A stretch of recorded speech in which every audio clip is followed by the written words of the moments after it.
Israel और Iran के बीच 12 दिनों के अनगिनत missile firing, bomb dropping, civilians के डेथ्स और डिस्ट्रक्शन के बाद पूरी दुनिया को ऐसा लग रहा था कि अब कभी भी वर्ल्ड वॉर 3 शुरू हो जाएगा। लेकिन फिर अचानक से सब शांत हो जाता है और सारे देश ऐसे बिहेव करते हैं जैसे कि कुछ हुआ ही नहीं। डोनाल्ड ट्रंप फिर से चिल्लाते हुए आते हैं कि मैंने सीज फायर कराया, मैंने सीज फायर कराया, और प्रेसिडेंट ट्रंप को मिल जाता है उनका नोबेल पीस प्राइज मूवमेंट, और इजरायली पीएम नेतन्याहू को मिल जाती है उनकी छोटी सी जीत जो वो अगले साल अपने आने वाले इलेक्शंस में यूज करेंगे। और ईरान के आयतोल्ला खमीनी अपनी कुर्सी बचाने में कामयाब रहते हैं। ट्रंप चाचा जब शुरू में सीज फायर की बात किए थे तो कोई उनकी बात माना नहीं। फिर लिटरली उन्होंने नेशनल टेलीविजन पे एफ बॉम्ब ड्रॉप किया। They don't know what the fuck they're doing. Do you understand that? उसके बाद से ऐसा लग रहा है कि ये सीज फायर की सिचुएशन थोड़ी होल्ड कर रही है, और जैसे जैसे वॉर की डस्ट सेटल हो रही है वैसे वैसे यूएसए, इजराइल और ईरान तीनों अपनी अपनी विक्ट्रीज क्लेम कर रहे हैं। यूएसए और इजराइल बोल रहे हैं कि वो अपने मिशन में कामयाब रहे और ईरान के न्यूक्लियर प्रोग्राम को खत्म कर दिया। वहीं ईरान बोल रहा है कि उनके न्यूक्लियर प्रोग्राम तो बस कुछ महीने पीछे गया है और वो भी अपने देश में विक्ट्री परेड निकाल रहे हैं। लेकिन सच क्या है?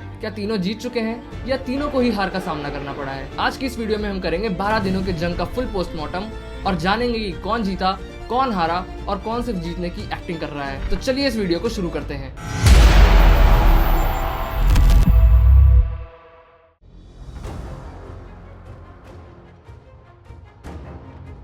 ईरान के जो अभी सुप्रीम लीडर हैं अली खमेनी, वो अभी 86 साल के हैं और पिछले 36 साल से वो ईरान के सुप्रीम लीडर हैं और उनका ईरान के पॉलिटिकल और मिलिट्री एस्टेब्लिशमेंट पर फुल कंट्रोल है। लेकिन अभी शायद वो अपने पूरे करियर का सबसे चैलेंजिंग टाइम फेस कर रहे हैं। इजराइल और यूएसए ने मिलकर ईरान के प्रॉक्सीज हिजबुल्ला और हमास को लगभग बर्बाद कर दिया है और पूरे अरब वर्ल्ड में ईरान का जो इकलौता दोस्त था सीरिया, वहां पे थी बशर अल असद की सरकार, उसको भी अमेरिका ने अब उखाड़ फेंका है और पूरे अरब वर्ल्ड में ईरान का जो इकलौता दोस्त था उससे भी अब ईरान के रिश्ते टूट चुके हैं। साथियों, ईरान पिछले 47 साल से कैसे प्रॉक्सी गेम खेल रहा था और सीरिया क्यों ईरान के लिए इंपॉर्टेंट था, ये मैंने अपनी पिछली वीडियो में कवर किया है और वो तो आपने देखा नहीं।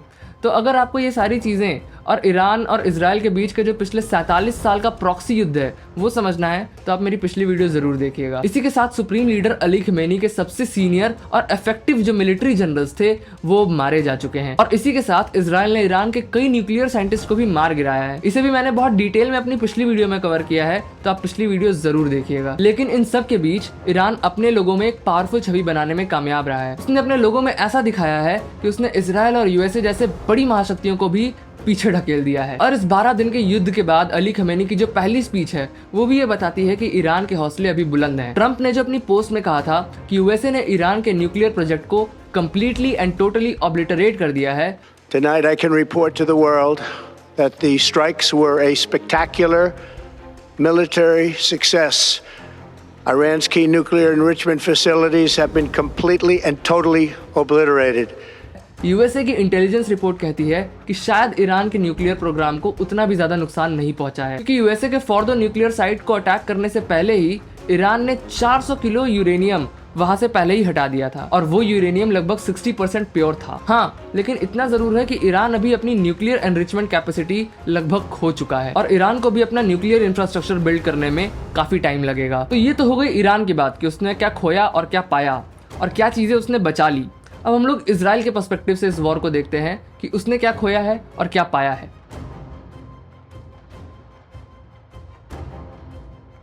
नेतन्याहू के लिए यूएस का ईरान की साइट्स पे हमला करना सबसे बड़ी डिप्लोमेटिक सफलता मानी जाएगी, क्योंकि इससे पूरी दुनिया में मैसेज जाता है कि ईरान और यूएसए की दोस्ती कितनी ज्यादा पक्की है कि यूएसए लिटरली 7 समंदर पार आके किसी दूसरे देश पे हमला करने के लिए तैयार है। नेतन्याहू तो American president George W Bush के सेकेंड टर्म से ही यानी कि 2004 से ही अमेरिका के बंकर बस्टर बॉम्ब्स का ईरान के ऊपर यूज करना चाहते थे, लेकिन अभी तक वो किसी भी अमेरिकन प्रेसिडेंट को ईरान के ऊपर बंकर बस्टर बॉम्ब यूज करने के लिए कन्विंस नहीं कर पाए थे। लेकिन ट्रंप का अपने B-2 बॉम्बर एयरप्लेन्स के साथ आना और ईरान के न्यूक्लियर साइट्स फॉर्दो, नतान्ज और इस्फहान के ऊपर बॉम्ब ब्लास्ट करना इस वॉर में नेतन्याहू की अल्टीमेट सक्सेस मानी जाएगी। लेकिन इस वॉर में इजराइल के परसेप्शन को एक बहुत बड़ा नुकसान हुआ है, क्योंकि इस बार इजराइल के ऊपर ईरान के कई सारे मिसाइल्स गिरे हैं। इजरायली डिफेंस फोर्सेस ने भले ही ये क्लेम किया है कि उन्होंने 90% ईरानियन मिसाइल्स को इंटरसेप्ट कर लिया था, लेकिन फिर भी ईरानियन मिसाइल्स ईरान के सिविलियन एरियाज में गिरे हैं और वहाँ की यूनिवर्सिटी के रिसर्च लैबोरेटरीज पर गिरे हैं। इससे इजराइल का जो आयरन डोम एयर डिफेंस सिस्टम है उसकी साख जो पूरी दुनिया में एक इनविंसिबल डोम की तरह देखी जाती थी, वो बहुत ज़्यादा डाउन हो चुकी है। ऊपर से अमेरिका का इस वॉर के बीच में कूद पड़ना इजराइल के परसेप्शन को डाउन इसलिए भी करता है क्योंकि पूरी दुनिया अभी तक ऐसा सोचती थी कि इजराइल चारों तरफ से अपने दुश्मनों से घिरा हुआ है और अकेला पूरे अरब वर्ल्ड से लड़ रहा है। लेकिन इस वॉर के बाद से कहीं ना कहीं ये परसेप्शन बिल्ड हो जा रहा है कि बिना अमेरिका के सपोर्ट के इजराइल कुछ भी नहीं कर सकता, और कहीं ना कहीं इजराइल अमेरिका के इशारों पे ही चल रहा है। तो मुझे ऐसा लगता है कि इजराइल और आयरन डोम, इन दोनों ही चीजों को लेके जो पूरे वर्ल्ड में एक परसेप्शन बना हुआ था कि ये चीजें इनविंसिबल हैं और अकेले अपने दुश्मनों से लड़ रही हैं, उसको लेके थोड़ा सा परसेप्शन पूरी दुनिया में डाउन हुआ है। तो ये तो हो गई इस वॉर में इजराइल की बात। अब हम लोग यूएसए की भी बात कर लेते हैं।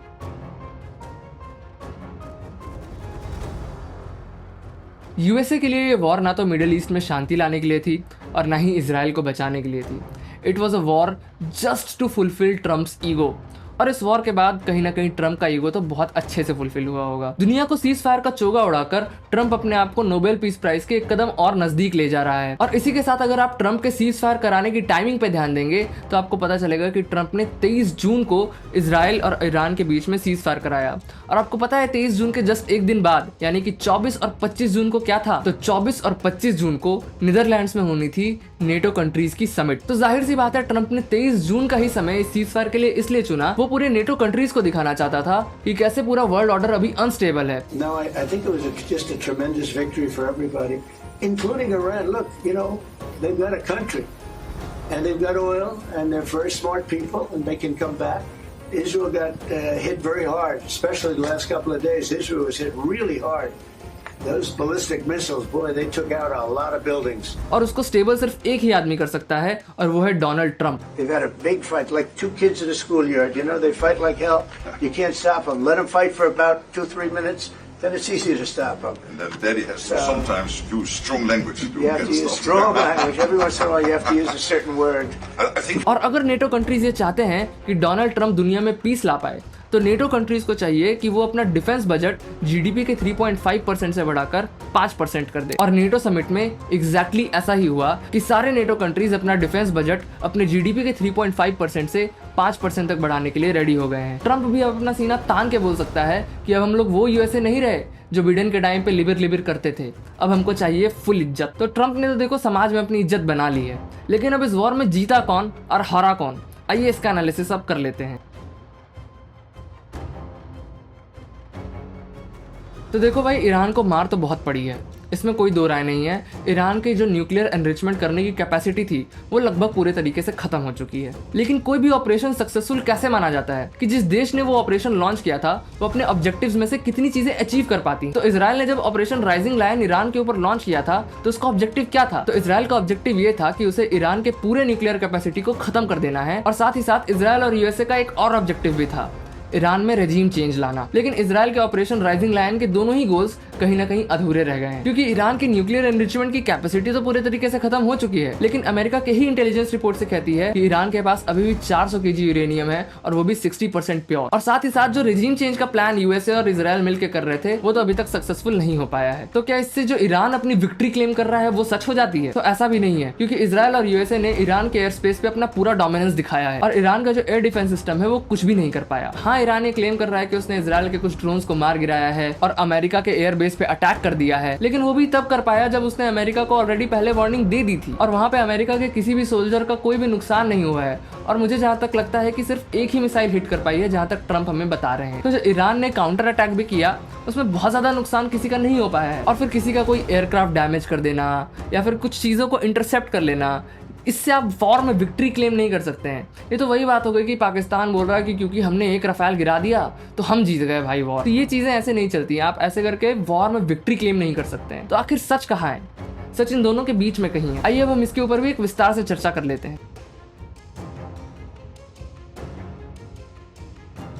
तो फाइनली इस वॉर में विक्ट्री किसकी हुई, ये अगर आपको समझना है तो आपको वेस्ट एशिया और अरब वर्ल्ड की जियोपॉलिटिक्स और ये सीज फायर का स्कैम समझना पड़ेगा। तो दोस्तों, अरेबियन गल्फ में अभी जितनी भी कंट्रीज हैं, सऊदी, कुवैत, कतर, बहरीन, ये सब इकोनॉमिकली बहुत ही स्ट्रॉन्ग कंट्रीज हैं, लेकिन अभी बहुत डरे हुए हैं। क्यों? क्योंकि उन्होंने देखा कि अभी ईरान ने कतर के यूएस एयरबेस पे मिसाइल अटैक कर दिया है। तो अब उनके मन में ये नर्वसनेस आ रही है कि अगर वो लोग कतर के यूएस एयरबेस पे अगर हमला कर सकते हैं तो अगला नंबर हमारा भी हो सकता है। तो अरब वर्ल्ड और ईरान की दुश्मनी तो पहले से ही थोड़ी सी हो रही थी, लेकिन अब ये दुश्मनी और बढ़ चुकी है। और मैं ये बात गारंटी के साथ बता सकता हूँ कि भले ही ये सारे मुस्लिम देश हैं, लेकिन अगर इसराइल और यूएसए मिलकर इससे भी बड़ा हमला ईरान पे करते हैं तो भी अरब वर्ल्ड का कोई भी कंट्री ईरान को बचाने नहीं आएगा। क्योंकि जब बात नेशनल इंटरेस्ट की होती है तो रिलीजन एक बैक सीट ले लेता है और कोई भी अरब वर्ल्ड ईरान के पास न्यूक्लियर वेपन्स नहीं देखना चाहता है। क्योंकि अगर ईरान के पास न्यूक्लियर वेपन्स आ गए तो वो हिजबुल्लाह, हमास और हुतीज जैसे अपने प्रॉक्सीज को ये न्यूक्लियर वेपन्स पकड़ा सकता है। और ये सिर्फ पूरे अरेबियन गल्फ के लिए नहीं बल्कि पूरी दुनिया के लिए एक खतरा साबित हो सकता है। तो अभी अगर हम लोग जियोपॉलिटिकली देखें तो ईरान अभी पूरे मुस्लिम वर्ल्ड में बिल्कुल अकेला है। और एक बात आप समझ लीजिए, ये जो आप सीज फायर देख रहे हैं ना, ये बस एक नाटक है। इजराइल और ईरान दोनों ही फ्यूचर के लिए प्रिपेयर कर रहे हैं। जैसा कि इस वीडियो में मैंने आपको पहले ही बताया कि ऑपरेशन राइजिंग लायन अभी भी 100% सक्सेसफुल नहीं हुआ है, क्योंकि ऑपरेशन राइजिंग लायन के तहत इजराइल ईरान में तख्ता पलट भी करवाना चाहता था। और अभी कोई हैरानी की बात नहीं है कि इजराइल ईरान के सुप्रीम लीडर अली खमेनी के असैसिनेशन की प्लानिंग कर रहा होगा। वो तो इस अटैक में भी इजराइल ईरान के सुप्रीम लीडर को मारने की कोशिश कर रहा था, लेकिन इस बार वो लोग सक्सेसफुल नहीं हो पाए थे। तो अगली बार वो अली खमेनी को मारने की जरूर कोई प्लानिंग कर रहे होंगे और फिर से शाह डायनेस्टी के अगले रूलर रेजा पहलवी को वापस ईरान में पावर लाने की कोशिश कर रहे होंगे। और अभी अली खमीनी क्या कर रहे होंगे कि वो अपने पावर को ईरान में कंसोलिडेट करने की कोशिश कर रहे होंगे। ये जो वॉर का सिचुएशन आया है इसने ऑलरेडी ईरान के लोगों को भी एकजुट कर लिया है और अभी अली खमीनी इस सिचुएशन का फायदा उठाने की कोशिश करेंगे और अपने पावर को ईरान में होल्ड करने की कोशिश करेंगे कि ईरान की जनता कम से कम सुप्रीम लीडर के विरोध में ना जाए। और इसी के साथ साथ ईरान अपने मिसाइल के स्टॉक्स को पाइल अप करने की कोशिश करेगा और जल्दी से जल्दी अपने न्यूक्लियर प्रोग्राम को वापस से स्टार्ट करने की कोशिश करेगा और जो 60% एनरिच्ड यूरेनियम उसके पास है उसको वापस से वेपन्स ग्रेड की तरफ बढ़ाने की कोशिश करेगा। तो ये सीज फायर कितने दिन तक होल्ड करेगा ये तो देखने वाली बात होगी, लेकिन इतना तो अभी पक्का है कि दोनों ही देश इस शांति काल में अपने अगले मूव्स की प्लानिंग कर रहे हैं। तो अभी की सिचुएशन को अगर हम लोग एनालाइज करेंगे तो हम लोग पाएंगे कि ईरान पूरे मुस्लिम वर्ल्ड में अभी अकेला है और वो बहुत ही ज्यादा बैकफुट में है और इजराइल और यूएसए अभी ईरान से बहुत आगे चल रहे हैं। और अगर इजराइल और यूएसए सही समय पे सही दाव चलते हैं तो वो ईरान को बिल्कुल हरा सकते हैं। दोस्तों मुझे लगता है कि आपको ये वीडियो पसंद आया होगा, आपको इस 12 डे वॉर की पूरी कहानी समझ में आ गई होगी और अभी किसके पास कितना एज है वो भी समझ में आ गया होगा। और अगर आपको इजराइल और ईरान की पूरी कहानी जाननी है कि कैसे वो लोग एक समय पे दोस्त हुआ करते थे और बाद में दुश्मन हो गए और कैसे पिछले 47 साल से ईरान अपने प्रॉक्सीज के थ्रू इजराइल के ऊपर लगातार हमले कर रहा है, तो आप मेरी पिछली वीडियो जरूर देखेगा, उसमें मैंने ये सारे टॉपिक्स बहुत डिटेल से कवर किए हैं। दोस्तों बस फिलहाल के वीडियो में इतना ही। अगर आपको ये वीडियो पसंद आया तो इस वीडियो को लाइक करें और अगर आपको जियो पॉलिटिक्स और नेशनल पॉलिटिक्स की चीजों को देखने में इंटरेस्ट है और अगर आप एक इंडियन के नजरिए से पूरी दुनिया को देखना चाहते हैं तो आप हमारे चैनल हाइपर हंट को जरूर सब्सक्राइब करें। तो दोस्तों बस आज की वीडियो में इतना ही। अब मैं आपसे मिलता हूं अगले वीडियो में।